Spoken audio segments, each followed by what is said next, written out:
And then they go, yeah, it is hard. Then it just gives them enough energy to maybe talk. They want to talk more, explain more. It's like back to the encouragement. What helps encourage?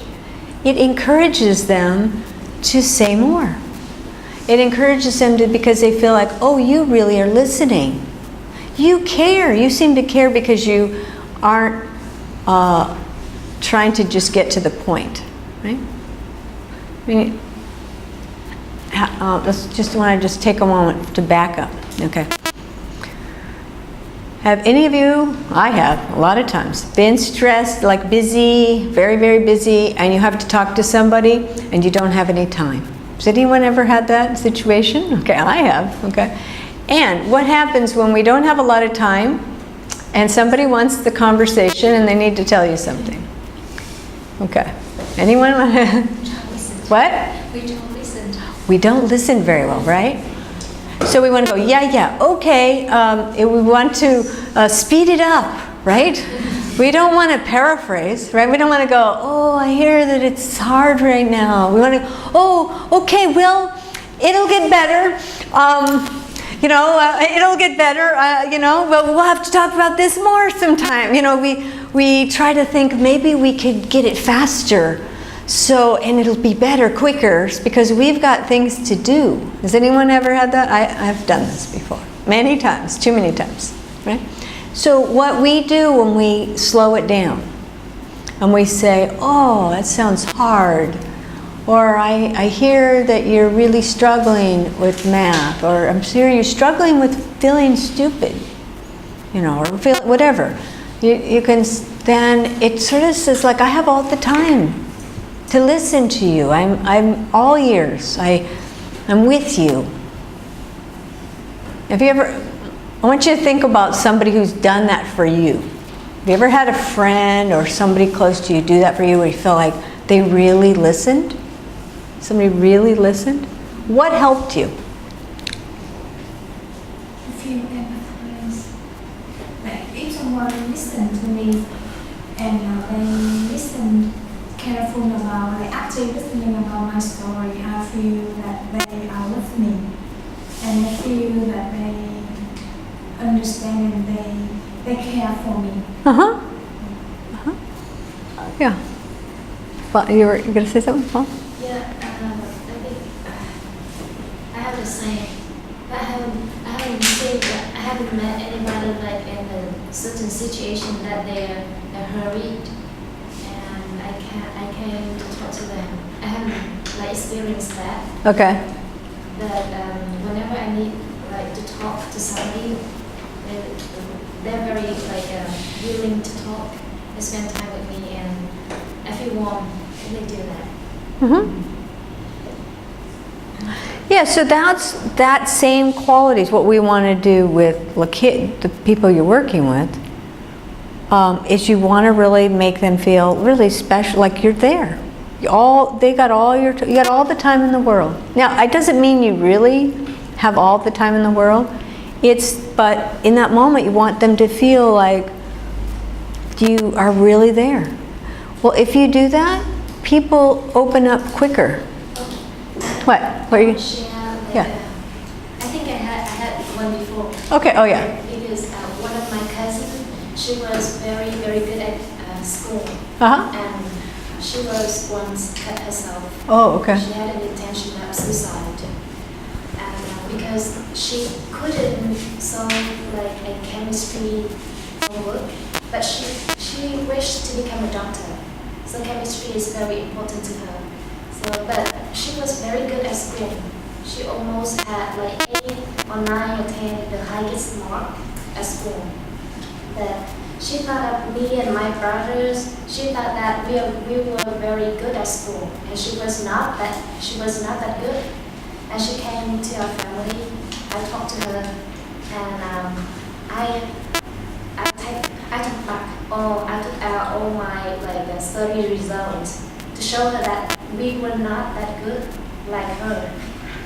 And she was surprised at the beginning. She didn't believe me. And then until I took out all my study results that were very bad, and she She said, huh, I believe in you now. I was not that bad. Because she couldn't solve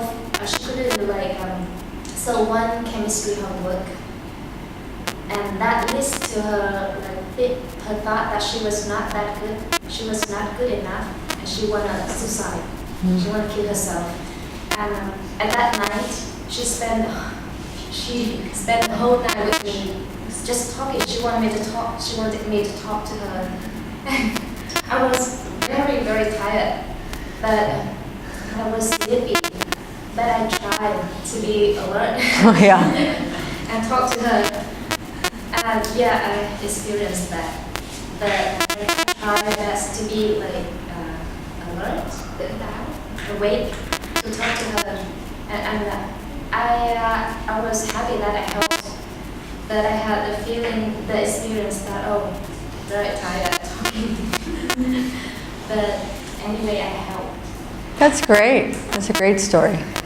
Also, I like how you showed empathy, and you showed it in a creative way by, by showing her, kind of like, I hear what you heard that she feels horrible, that she's terrible, she's a terrible student or whatever, but that you were able to find a way to sort of challenge that, right, message, and to say, okay, well, you think I'm so great, but you're, you had a different way of, and then it sounds like that helped her to have more, trust in you to share more. Yeah, she didn't believe that she was very good. She was excellent at school, but she was not that confident. She didn't believe that she was a good student. She thought she was not good enough. So lucky that my study result was not that good. So I showed her. And she The other thing you did, that Vaughn did there, is that you were vulnerable. Does everybody know the word vulnerable, right? You're kind of open and vulnerable. So you showed an area that, like you said, if your grades weren't as good or they weren't so great, you were open about, you were okay sharing them, right? So when we're like somebody, we see that in somebody else, it sort of makes you go, oh wow. It's sort of like she felt more trust because you were able to show, you didn't have to say, oh no, I'm so perfect. I have it all together. You could show, no, I'm here. And that then helped her probably now to open up to you with talking. Yeah, you're right. She kept talking. So, yeah. The whole night. Yeah, so that's a very, very good example. Very good. Okay, so I think we covered, any questions about this communication of empathy? Okay. Sometimes I was going to say, sometimes we aren't empathetic accidentally. We don't mean to be. We missed the person, we missed the mark, we didn't do it right. And I think part of it is just owning that, apologizing, oh, I was rushed, sorry, I didn't see, even if, let's say you fell asleep, right in the middle of her sharing the most important thing, and you just started snoring. Okay, let's imagine, right? If you did that, and she's so hurt. I'm pretending, right? Okay. So if you do that, then you just go, I'm so sorry about it. I can imagine that hurt your feelings. I'm really sorry, so tired, I don't know what happened. And you just ask the person, forgive you, or whatever. I think we do that, I do that in my work. Sometimes I didn't understand, or and the person says, no, I didn't understand them. Just admit it. And then say, okay, I do want to try. Give me, please give me another chance. Kind of let me try. It sounds like the way that I said that hurt your feelings. I didn't mean it that way. And that's really helpful. Right? So particularly talk about people who have been abused, we aren't perfect. Well, at least I'm not. I don't know about all of you, but I don't know anyone perfect. We are going to say something or do something, or we're not going to do something that doesn't like that the person doesn't find help. They're not going to find it helpful. We hurt their feelings accidentally. And so just being able to recognize that, that's helpful to ignore. Like if they've been abused and you say, oh, I'm sorry, it sounds like I didn't really understand what you were saying. If somebody's been abused over and over, they don't know what to do with your apology. Right? They go, what? You're apologizing to me? You're owning that you might have not understood? That's very strange. It's like a strange idea. If your parents were hurtful to you and then some adult now says to you, hey, I don't think I understood you very well last time we talked. That's kind of big, don't you think? So I think that is important to realize. We make mistakes, but just and we don't mean to. Sometimes we're tired, sometimes we're having a bad day. And so to be able to just recognize that and tell someone. Okay, so genuineness. So I think it's important when you're working with people, you just you be you. Be the person you are. You know, if each of you is going to bring your own strengths to the job and your own strength in your relationships, and just, I think that's part of what being genuine is. You just bring yourself, your strengths, your weaknesses, all of who you are, and that's more helpful than to try to pretend to be somebody else. And people feel more empathized if you are yourself, if you're open, you're genuine. Okay. And then this other was positive regard. That means just you're showing kind of goodwill towards the other person. You're treating the people that you work with, the kids you work with respect, with dignity. You're interested in them. You kind of have a good belief in them. And so I think that really helps with that. And so that is, you show that through these facials. Sorry, I keep sitting up and down. So I mean by the tone of your voice, your facial expressions, showing that you're interested. Could be your posture.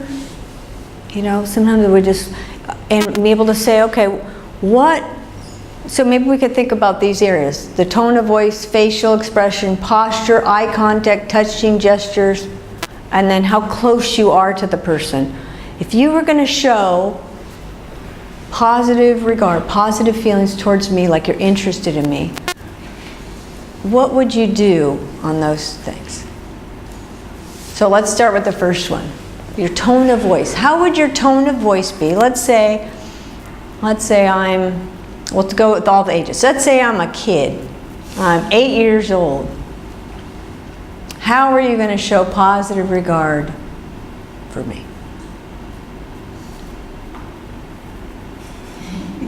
You are beautiful girls. What?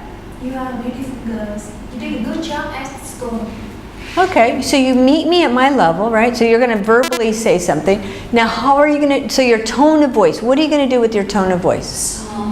Soft? Sweet? Okay, so depending on the age, right? You're not going to sound like, you talk different with an 8-year-old than you do if the person was 25, right?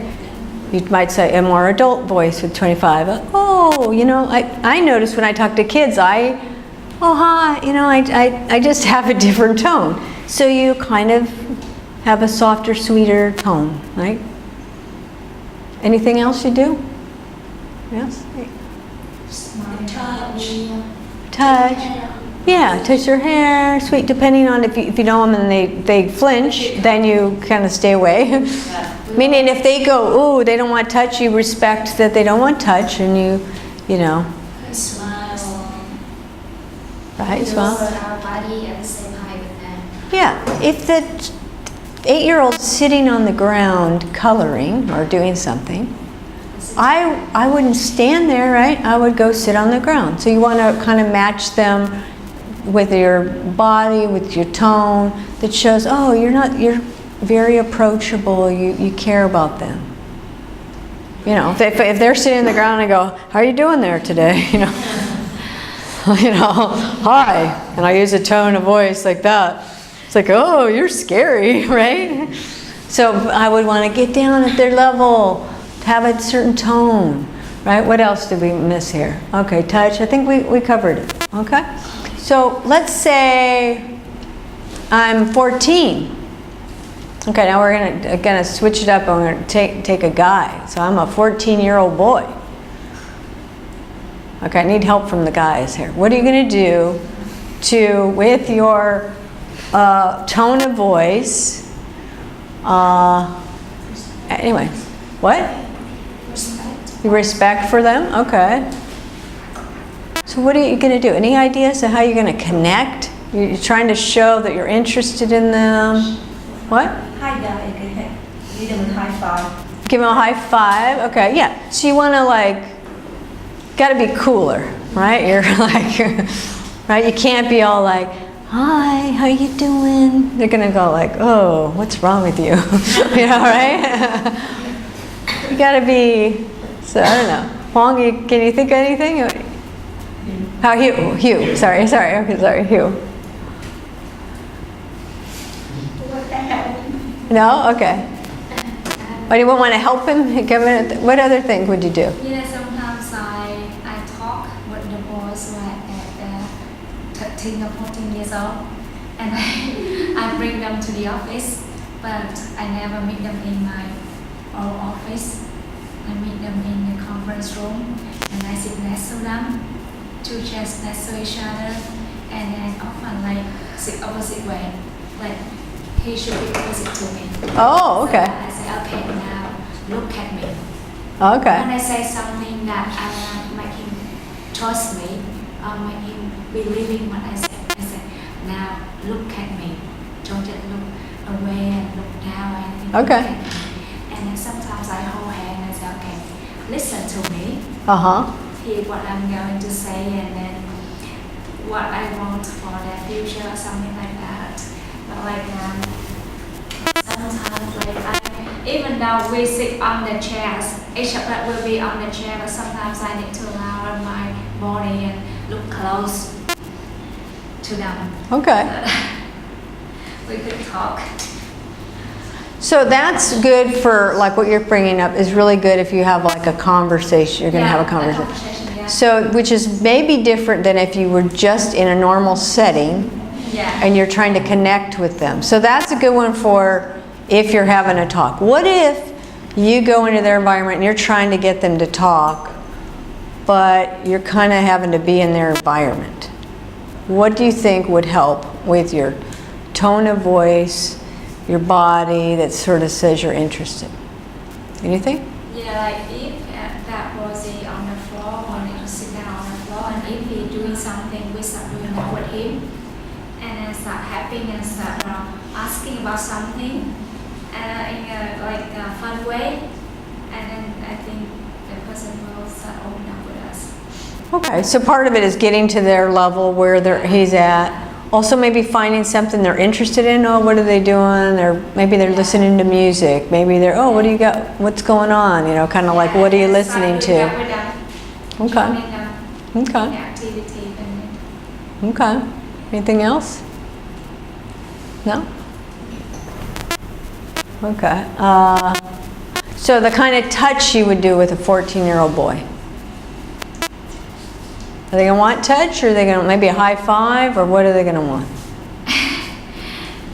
often I touch their head. What, their head? Okay. Oh, you are doing good or something. Yeah. Pat their head. Pat their head, okay. Older person will do it Yeah, okay. Or maybe shoulder. Okay, shoulder, okay. Okay, so what about a guy? So what would you do? Hugh? Do you have any ideas? Like as a man, and there's a guy, because it might be different too. So. I think I would sit next to them. Okay. Like this. So because teenagers are shy to look at others' eyes. Yeah. So I think so. When I try to talk to them, I try to sit like this and listen to them. Okay, that's actually a really good point, because actually when I first learned about working with teenagers, a lot of the work was one person had an approach that with teenagers and you work with them, try to sit side by side. It's the approach, so that they're not as threatened with the eye contact, unless it's a serious meeting. So like Tom, like you were bringing up, it's a more serious meeting. So the idea that you're just working side by side, you're looking at whatever they're doing, you're kind of like, is sometimes less threatening. So that's a really good point for that. Okay, so then what about, but I think that's actually good with girls and with boys. So like sometimes just a teenager might be, oh, what are they into? Because they're doing their own thing sometimes. So that would be helpful in that way. What about an adult? How would you show kind of with your tone, your gestures, your eye contact with an adult? Anything you would do different? Matching voice. Matching your voice. Okay. My eye contact, look at their eyes, listen carefully, intentionally. Okay. Just, we repeat what we hear to confirm that is it like whether it is the right thing that we hear. Okay. We say we feel sorry for what happened to them. Okay. Yeah, that's all. Okay. Any other thoughts? That's good. What? She already gave a lot of information. Yeah. Okay, good, okay. So anything you think is different in your culture, because every different in terms of how you show positive regard.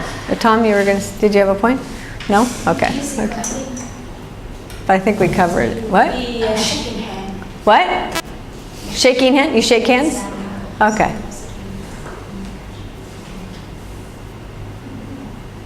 So anything else? Shaking hands?